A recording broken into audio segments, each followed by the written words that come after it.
মুভিটা, শাকিব খানের মুভিটা 2025 ঈদে আসবে।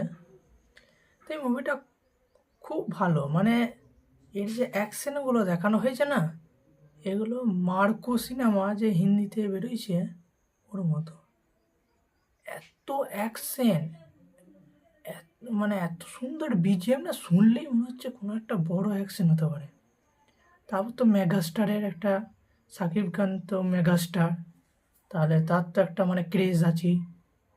এই মুভিটা মোটামুটি তুফান যে কালেকশন করেছে না, তাকেও পেরিয়ে যাবে।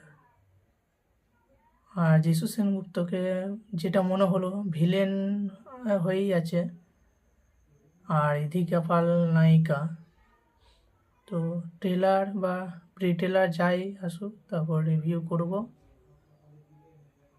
আপনাদের কেমন লাগলো ভিডিওটা বলবেন, আর যদি ভালো লাগে আরও এরকম ভিডিও পেতে চান বা রিভিউ পেতে চান, তা সাবস্ক্রাইব করবেন এই চ্যানেলটিকে এবং আমার পাশে থাকবেন। Thank you.